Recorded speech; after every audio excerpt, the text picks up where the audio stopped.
నేను ఆపదల్లో చిక్కబడి ఉన్నను, నీవు నన్ను బ్రతికించెదవు. ఇంకా నా ప్రాణం పోతుంది, నేను ఆపదల్లో ఉన్నాను, ఇంకా నాకు బలము రాదు, శక్తి లేదు, నేను సొమ్మసిల్లిపోయాను, అలసిపోయాను, నేను అనేక ఆపదల్లో ఉన్నా, కష్టాల్లో ఉన్నాను, ఇబ్బందుల్లో ఉన్నాను, ఆర్థిక పరిస్థితులు బాగలేవు, ఆరోగ్య పరిస్థితులు లేవు, నేను ఆపదల్లో ఉన్నాను అని నీవు అనుకుంటావేమో. కానీ భక్తుడు రాస్తున్నాడు, నీవు నన్ను బ్రతికించదు.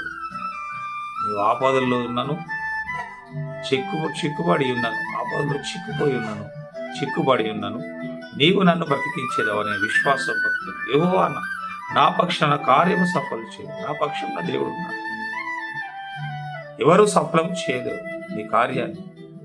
ఆయన యొక్క విశ్వాసం, యెహోవా నా పక్షమున కార్యము సఫలం చేయును, యెహోవా నీ కృప నిరంతరమును, నీ చేతి కార్యములను నిరంతరముండును. యెహోవా నీ కృప నిరంతరముండును, నీ చేతి కార్యములను విడిచిపెట్టకు. నీ కృప నిరంతరం ఉంటుంది ప్రభువా, నీ చేతి కార్యాలను విడిచిపెట్టకు ప్రభువా.